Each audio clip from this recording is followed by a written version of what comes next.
Welcome back to MMAOddsBreaker. I'm Frank Trigg. Today, Chase Gormley getting ready to fight on this awesome Titan Fighting Championships card that's coming up. It's TFC 33, March 20th in Alabama. This is a huge event that they're putting on with Aerofest and trying to get everything put together. Suicide prevention for the troops and that whole bit. So it's been a love for Lex McMahon, the COO of the company, to kind of get this together, make this work right. Yeah. With Titan, did you feel like that when they called you up and said, "Hey, I want you to fight Jon Madsen," that was it a very quick process for you to get everything signed and to get the dates together, or were you part of that group that thought they were going to fight, January, February, and then things got pushed because they wanted to make sure that the card was put together for sure in March in Alabama? No, actually, I didn't know about it till Tracy Hess told me, and it's like, whatever fight he gets me, I just take it. Yep. So I really, as soon as they said Jon Madsen, March 20th, I was like, yeah, sign me up. I want to fight as many times as I can each year. So if I could fight 10 times a year, I would, but it's not realistic. You know what I mean? Yeah, you had one couple times in 2011, one time in 2012, nothing in 2013, and then 2014 you come out and bang up 3 times, and now you're coming in and you haven't lost since 2011 against Bo Tribulette, but then you beat Salas in 12, and then your 2014 Adelaide Lopez and Sopai. You've been on a pretty good tear, a pretty good run. It hasn't been bad. Yeah, doing better this time around. Yeah, so I think the training, before I wasn't taking it seriously, you know what I mean? And you pay the price when you don't take it seriously, especially at this level, because I don't get easy fights anymore, you know what I mean? Right.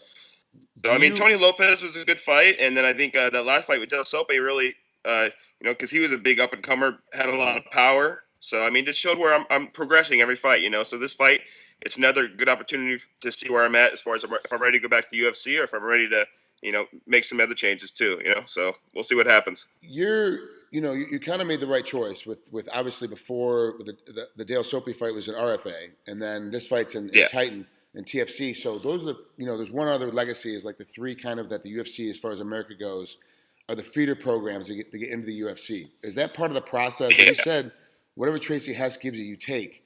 But is there a conversation with Tracy that you have as kind of like, look, I need to be in either, one of the 3 ones that will get me back into the UFC. I need to be fighting these 3 guys because I want the UFC always to be kind of looking at me. Or do you really take whenever somebody calls at this stage of your fight career, whoever calls, whenever they call, you take in that fight? It doesn't matter what promotion they are. Pretty much, man. I'm not, I'm not here to call the shots. Whatever comes my way, I'll take it. Mm-hmm. I want to fight for the UFC or Bellator, whoever calls me, whoever gives me a good deal. But at the end of the day, I just want to fight. You know what I mean? That's what I want. I want to get better because I'm getting older now. I'm 31. I figure I got 5 years left as a heavyweight, and so I got to make something happen. I don't have time to like before when I was younger, where I could sit around for 6 months and wait for a fight. I got to keep fighting. So when the UFC calls me, I think I had a bad performance last time, so they're probably waiting for me to get a few solid wins before they give me a call. So whatever happens, man. I'm just taking it one fight at a time.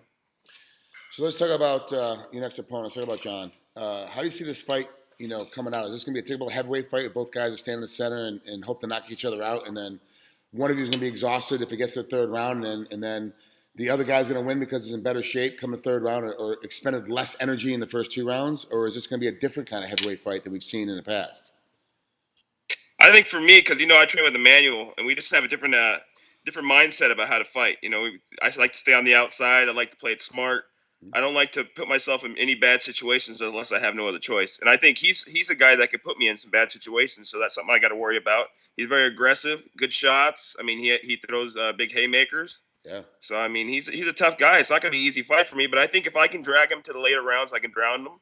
But then again, he hasn't fought very much in the last few years, so I don't know what his shape's like. So I could be mistaken. It could be just a 5-round brawl. You know what I mean? Yeah, this could be very, very difficult for both guys because you hit hard and can take him into deep waters. We don't know what his like you said, we don't know what his cardio is like. Now, it's my understanding too that you've been doing some training up at Black House as of late because they have a lot of big guys up there, and it's tough in Southern California and in the greater LA area to find good big heavyweight guys that will allow you to train with them. There's a couple of good heavyweight guys in here, but they don't like other people coming in and working out with them, so it becomes difficult. What's the feeling been like at Black House as of late? We all know Anderson Silva's in a little bit of trouble because of his failed drug test. It's been a little bit difficult, Has that really changed the format, and has it affected you at all as far as a training partner going in there and working out? No, because Lou Pauly's been in there. He's fighting in Russia. I think he just left us last week, Yep. and he has the perfect body shape to Jon Madsen. So I just been in there working him. We kind of been doing our own thing. There's a few other heavyweights in there, no big names, but it's just good sparring, and I don't think that never really comes up. The whole the Anderson Silva steroid situation. It's kind of like that's his demon to deal with, and I'm not going to try to get in that business. I think a lot of people there, I think at Black House are doing the right thing. Just Anderson Silva probably just made a mistake. And it hasn't been verified that he actually did it. It's still up in the air. So I don't want to judge somebody before the time is right. Yeah, he's got the appeal process, and we still have to get through that whole mess and see how everything pans out. But it's one of those deals now that with the drug testing, the way they do it, it's infallible. It's unless there's some problem with the collection process where they screwed up the collecting, the guy wasn't watching, like whatever. Unless you can find a way through that, you're pretty much stuck. There's just no way around it because they do such a good job now. Because it is a problem. It's been a problem in professional sports since since the 50s. There's always been an issue of things like that going on where everyone's going to try and do as many things as they possibly can to get that little extra level. What's the things that you do to get you a little extra 2%? Like, what you spend more time in massage, more time resting, more time playing with your daughter? Like, what's your extra 1%? Because obviously, no one's going to admit to using drugs when they're getting interviewed. They're going to go, oh yeah, well I take steroids. That's an extra 1%. So we've got to assume that everybody I interview is completely clean. So what's your deal? Like, what do you do to get that extra 1%? So when you go in there, when you have a shot like with Jon Madsen, that you get a chance to knock him out, so the UFC want to pick you up again. Well, I think, I follow like my brother's thing. It's all about running. You know what I mean? That was one thing I didn't do before. I didn't do my road work. And I think I paid the price as far as my cardio. I've been doing, 3-mile runs, and I do some stairs in between. And I do quarter-mile sprints for my in-between round, getting my heart rate down. So I focus on what's actually going to happen in the fight. I hit sprints during my runs and just try to get my heart rate up and down. That way I have control over it. You know what I mean? Mm-hmm. So I just think for me, it's more of the mental aspect of the game. My mind's always been a little weak, even in wrestling and my last few fights.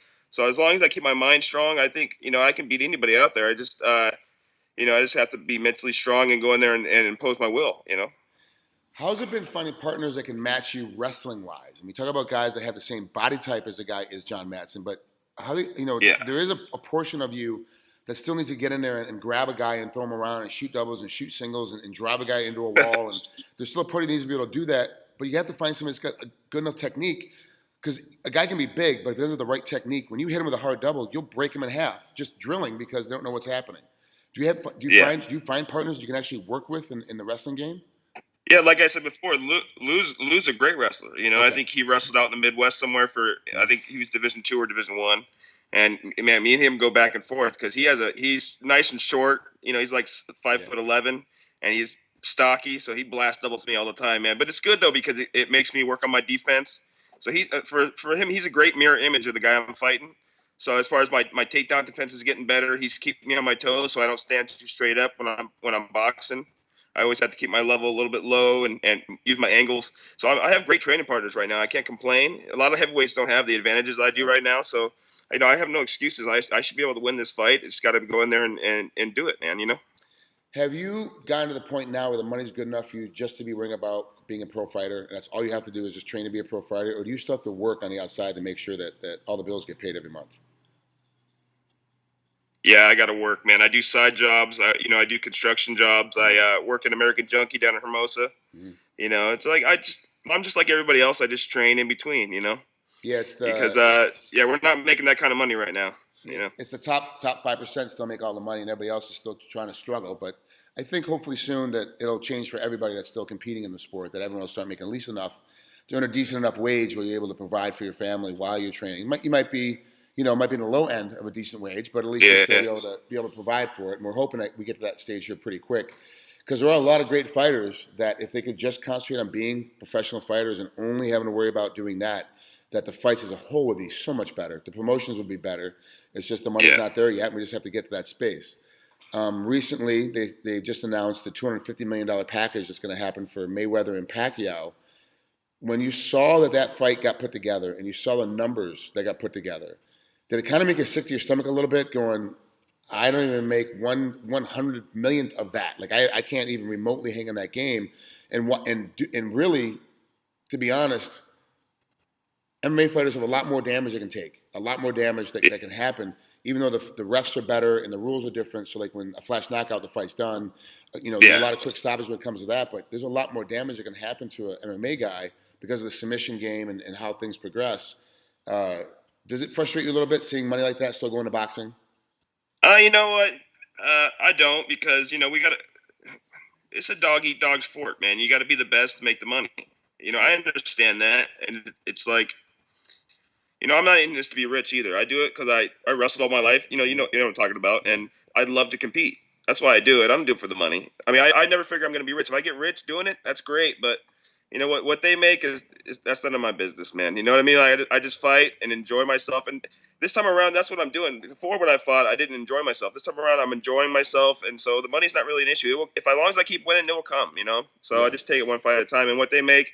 Yeah, I mean, it'd be nice to make 250. I probably wouldn't fight again if I made that kind of money. I'd probably retire and go on vacation. But what are you gonna do? Nobody'd ever see Chase again. I have no idea how to get a hold of him. I'd be done, man. Like gone. Just you and your family off on some island someplace in the middle of the Bahamas.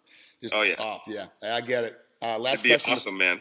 Last question before I let you out of here. Do you have an opinion on the fight? We talked about the fight with Pacquiao and Mayweather. Do you have an opinion on it? Do you care which guy wins, or are you passionate still? I knew for a while you looked pretty passionate because your brother being passionate about boxing. Do you care anymore? If whoever wins this one? I do. I want Pacquiao to win. I like Pacquiao. He's always been he's lost a few fights, and but he's a great boxer, and he's a nice little underdog in this one. I think Mayweather's probably going to be the favorite. So I'm always going for Pacquiao with this one because he's great, but I'd like to see him get beat. You know what I mean? We always want to see the undefeated champs. So it'd be interesting to see what happens. Yeah, for sure. It's gonna be a great fight no matter what. For those of you that want to watch this fight, Tony Fighting Championship is gonna be on March 20th with Chase Gormley. It's gonna be a great fight. You and Jon Madsen are gonna be a great fight. It's a great heavyweight fight, and I'm interested to see in the increase that you've got, the difference in style, and how much you've learned since your last fight, which is only back in December, so it's only a 4-month layoff. You're taking a quick turnaround on this one, and I'm glad because you're one of those guys that is a workhorse and can fight 3, 4, or 5 times a year if you get the right fights. But also too, you're also smart. You are saying you're taking every fight, but I'm sure Tracy's going, no, we don't take that one. It's a little bit too much right now. We got to wait a little bit longer and get stuff put together so that you make sure that the run back to the UFC is correct in the right way. Yeah, because it's not going to help me if I lose, and sometimes you got to know when you're overmatched too. You know what I mean? Yeah. And just take it one fight at a time. And every time I fight, I improve, and then we just raise the difficulty up a little bit each time. You know what I mean? That's smart. That's Chase Gormley. Thanks so much, buddy. I appreciate it, buddy. We'll talk to you after the fight's over. No problem, bud. Thanks a lot, man.